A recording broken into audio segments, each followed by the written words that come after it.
Revered as the toughest rally in the world, the Safari Rally has gained an immortal-like status for its indomitable stature throughout its extensive history. To conquer the Safari means to survive a 5,000-kilometer ordeal of grim terrain, impassable stretches of road, dry fesh, limited visibility, car-swallowing mud, treacherous river crossings, unpredictable traffic, frequent breakdowns, and extreme weather conditions, all while under the watchful eyes of the Maasai people and rally fans all across the world.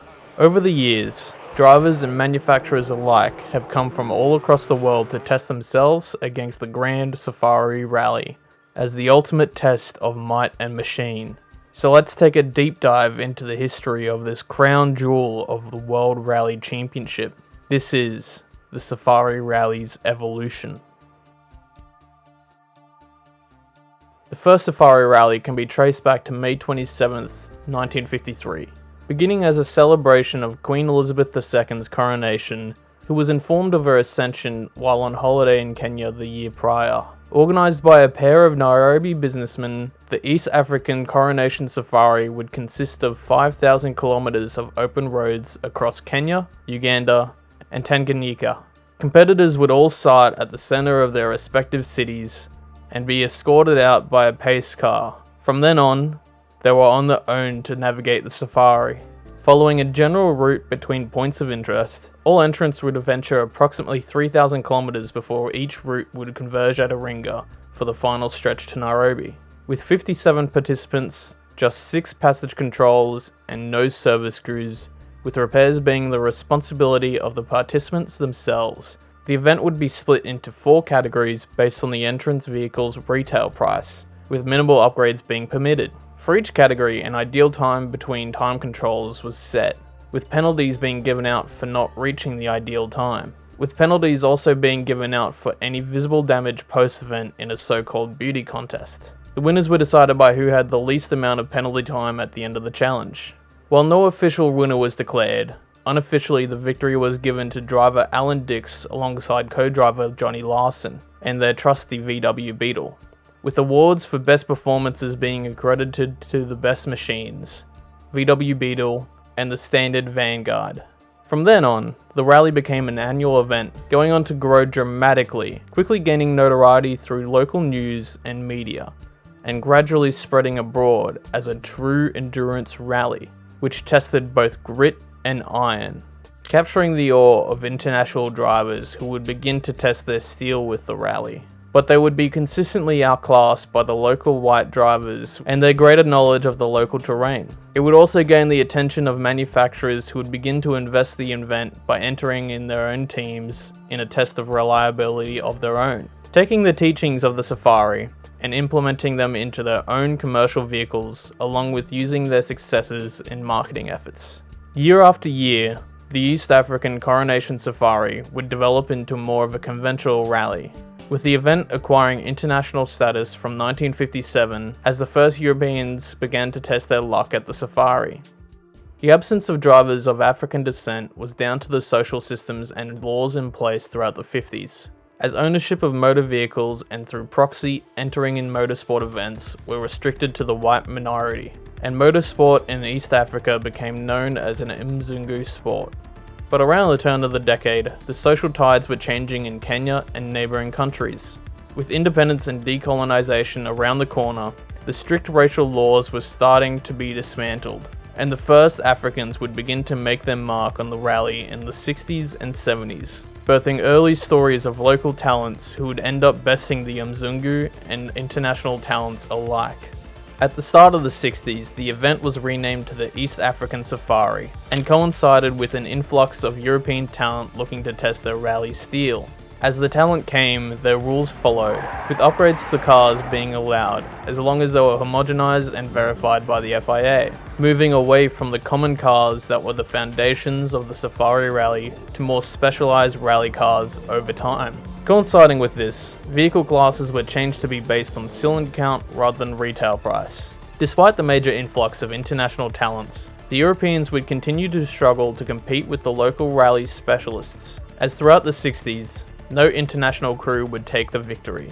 The 60s would also see the most demanding years in the Safari's history, testing everyone to their absolute limit. Starting with the 1963 Eastern Safari Rally, out of the 84 contestants that started, over the course of 3 days and 4 nights, this number would be whittled down to just 7 finishers, marking the lowest finish rate in the rally's history. The rally began with dry roads, but quickly divulged into a wet, muddy mess, with torrential downpours creating impassable rivers and flooding the whole route, leaving it completely unrecognizable. By the halfway mark, only 42 contestants remained, and the journey quickly became a challenge of who would make the finish at all, as the chaotic weather would send all contenders and manufacturers into disarray, with locals earning a pretty penny pulling out all the stranded crews. By the end of the event, all 7 battered finishers would be crowned the Unsinkable 7. At the time, it was thought that the 1963 rally would be an extreme outlier in the rally's history. However, only 3 years later, the Safari would strike again with yet another wet and muddy high attrition rally, with only 9 of 88 starters making the checkered flag in 1966. And even still, the Safari was not done, as 2 years after that, the Safari would be hit with yet another tropical thunderstorm that would sink the entire route into yet another boggy mess, akin to that of 1963. Regarded as the most hazardous Safari rally, this event would see the return of the Unsinkable 7. As had happened 5 years earlier, out of 85 entrants, only 7 would go on to survive the 1968 East African Safari Rally, and also earn the title of the Unsinkable 7. Remarkably, out of those 7 finishers, included the only all-female crew to bear the title, along with 2 crews that were also a part of the original Unsinkable 7, winner Nick Nowicki and Joginder Singh, with the Unsinkable 7 forever etched into the Safari Rally's history as that of legend, and cementing the rally's reputation as the toughest rally in the world. The 70s would see a flurry of major changes come to the Safari Rally, with the establishment of the first International Rally Championship, the International Championship for Manufacturers in 1970. The East African Safari would be one of 7 inaugural events, until the championship was replaced by the new World Rally Championship in 1973. The creation of these 2 global championships saw a major uptick in manufacturer and global driver interest in the event, especially considering that only locals had won the rally in its nearly 20-year lifespan. Factory teams would start investing majorly into the event by increasing their testing and recce, looking to prevent any unforeseen circumstances across the wilderness, while also starting to bring bespoke strengthened Safari special cars and 4-wheel drive mud cars to assist their crews in river and mud crossings, with Datsun winning their first Safari Rally in 1970 after 7 years of trying, starting the long-lasting trend of major Japanese manufacturers' general proficiency across the Safari's wilderness. Across the late 60s and early 70s also saw a significant increase in political tensions between the 3 host nations, as the rise of infamous dictator Idi Amin in Uganda, along with the corresponding military buildup and economic sanctions, raising the tensions across the region that would eventually end up in war between Uganda and Tanzania. From 1969 to 1972, Uganda and Tanzania repeatedly crisscrossed between supporting or withdrawing from the East African Safari, depending on their relations with one another year after year. Fed up with the increasingly tentative politics and trying to appease all parties, the rally organisers would cut off Tanzania and Uganda in 1974, hosting the entire 5,000-kilometre event within Kenya permanently, and becoming simply known as the Safari Rally. In the midst of this political discourse, the Safari Rally would also reach its utmost peak in 1971, covering the immense distance of 6,400 kilometres, the longest distance to ever be covered by the Safari Rally. Yet, it would also be a turning point for the rally's history, as gradually over the years, the Safari Rally would morph from a classic long-distance road race into a modern rally. Up to this point, European drivers had been getting close to winning the Safari Rally, with international crews leading on multiple occasions, yet none had managed to take the victory. With their lack of local knowledge, wild weather, rugged safari stages, in unfortunate mechanical failures, proving to be a very tough burden to overcome, while also competing against the reigning Safari specialists. This all changed when legendary Finn Hannu Mikkola finally broke through the Kenyan stone wall at the 20th Safari Rally in 1972. Behind the wheel of his trusty Ford Escort RS 1600, Mikkola would conquer the event on his second attempt. Yet, the Kenyans would not fold so easily, as local legends Joginder Singh and Shekhar Mehta would continue to stonewall the international drivers from flooding the Safari Rally throughout the 70s. With manufacturers continuing to trust in local strength over international drivers, only a few Europeans would be able to match Mikkola's achievements until the turn of the decade.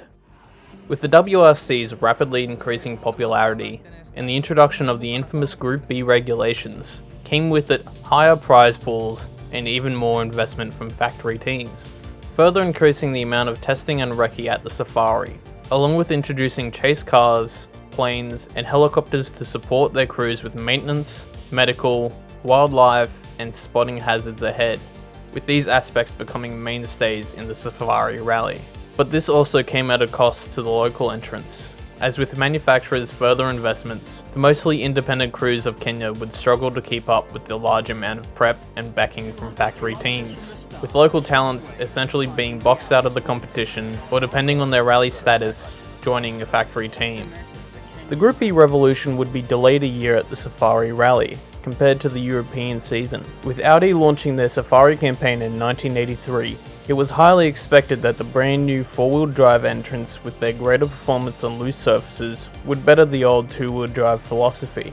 The Safari would put up a stiff resistance to all who dared test it, as throughout the 1983 Safari Rally, the Audi Quattros would lead in multiple occasions but be marred with technical malfunctions and punctures across the dry Safari. This played right into the hands of Ari Vatanen, who would take the victory with his outdated Opel Ascona 400 in a tight finish, with a mere 6 minutes separating Ari from the hunting Mikkola and his Audi Quattro. From then on, the Group B revolution was alive, with Peugeot and Citroën joining in bringing their Group B spec four-wheel drive beasts, and Toyota, Opel and Lancia opting to bring their two-wheel drive monsters to the Safari. Throughout the rest of the Group B era, the Safari would be dominated by Bjorn Valdegaard and Juha Kankkunen with their two-wheel drive Toyota Celica twin-cam turbos, with Bjorn's win in 1984 claiming a Safari debut win for the Celica, an extremely difficult achievement, only happening a handful of times throughout the event's history, with the Celica's 3-year dominance in Africa earning it the title King of Africa. The four-wheel drive revolution that was kicked off in the Group B regulations could not crack the Safari, as it turned out that the added complexity of the four-wheel drive drivetrains, the machines were not suitable for the notoriously rough rally, despite the general advantages of four-wheel drive on gravel and off-road. Despite Audi getting close, it wasn't until the dissolution of Group B and the start of the Group A era in '87 that a four-wheel drive would finally conquer the Safari, with Hannu Mikkola behind an Audi Quattro 200, yet the Safari would not be tamed. The Safari would continue to modernise across the 90s and early 2000s by adopting the special stage format in 1996, along with banning helicopter mechanical servicing, which would be replaced by specified service parks. Yet despite the introduction of special stages, the Safari Rally continued to race on open public roads for much of its length. The 1995 Safari Rally saw a low point in the rally's history, in which it fell foul of the WRC's short-lived rotational calendar, in which the Safari Rally would not give out any WRC points to the top category, leading to little interest from manufacturers to take part in the event. The rally was also pressured to be more accessible through 3-day-long live television programming, in line with the rest of the calendar. This would mean the elimination of nighttime rally and the overall distance varying between 1,000 to 2,000 kilometers, being centered around Nairobi. Despite this, the Safari retained its stature as a formidable endurance rally that could push any driver to their limits, especially compared to its counterparts that only travel around 500 kilometers in distance, with the event leading to a multitude of timeless and iconic Safari Rally moments. Like in 1990, when the Safari gave drivers a taste of the 60s, with changeable conditions of rain, mud, and dust pushing the 59 crews to their absolute limit, whittling down the crews to just 10 finishes in one of the Safari's most challenging years, with Bjorn Voldegaard taking his final win at the event with his Toyota Celica. And in '94, when Kenya's very own Ian Duncan would be the last Kenyan driver to win a WRC-sanctioned Safari rally. Colin McRae's expectation-defying win in 1999 with the debut of Ford's brand new Focus WRC, all without a stage win. Or the sight of Richard Burns' heartbreaking retirement after getting his damaged 206 stuck in Fesh within sight of the service park in 2002. But in 2003, the Safari Rally would hit its own roadblock. With the rise of financial insecurity in the early 2000s and the event's lack of title sponsorship, along with the need to modernise the event's running and follow the conventional rules of the WRC, the Safari Rally would be forced to take a hiatus from the WRC, opting to keep the event alive in the African Rally Championship, while in the meantime making adjustments for the future by getting the financials in order and reworking the event, by losing the wasteful team-based spotter helicopters, replaced with event helicopters followed by a train of cars to minimise animal encounters, bringing the whole route into the special stage format with closed stages and forcing the proper use of PPE, which had typically been forgiven throughout its history because of the intense heat of the rally. After 15 years of sitting on the sidelines, the event organisers would hold a successful candidate event in 2018 for a return to the WRC calendar in 2020. That would itself be postponed a year due to a COVID pandemic-induced delay. Returning as a 320km event, it ran over 18 special stages. Now this may be jarring to some, and sure enough, these stats had their fair share of criticism by fans, crews, and media alike, with the event being referred to as a shadow of its former 5,000km self. But the Safari has since shown in its 4 years of running that it is still a formidable foe for the new breed of rally crew and machinery alike, continuing to be an everlasting challenge for those who dare challenge it. And despite the transition to more of a sprint that the Safari Rally has seen in its WRC return, it is not all doom and gloom for those endurance rally fans among us, as there are plans on expanding the overall distance into the future, as the WRC promoters are open to giving each rally their own identity, birthing diversity between championship events. The Safari Rally organisers are keen on regaining as much of the endurance aspect of the Safari alive, as with each successive year since its return, the rally has extended its total distance, with the upcoming 2025 event adding another stage and expanding the distance to 376km of time stages. And while its original 5,000km mark is a bit unrealistic in modern rally, especially considering many of the roads used through the 50s to 80s have since been paved over, it is certainly a step in the right direction. Since its creation in 1953, the Safari Rally has continued to be a cornerstone of global rally, earning the admiration and respect of rally fans and drivers who navigated across the harsh wilderness and unpredictable weather of East Africa time and time again, birthing many rally legends and myths across its vast and incredibly diverse history, from the 60s Unsinkable 7 to Cali's Buried Yaris in 2021. The Safari Rally has a way of pushing those who dare wake the sleeping warrior to the absolute breaking point, unlike any other rally. And for those who manage to conquer it, lies a special place in the history book of champions. This is the evolution of the toughest rally in the world so far. Hey guys, thanks for sticking around to the end. If you like this video, make sure to like and subscribe. It's the best way to support the channel. More videos coming soon. Thanks.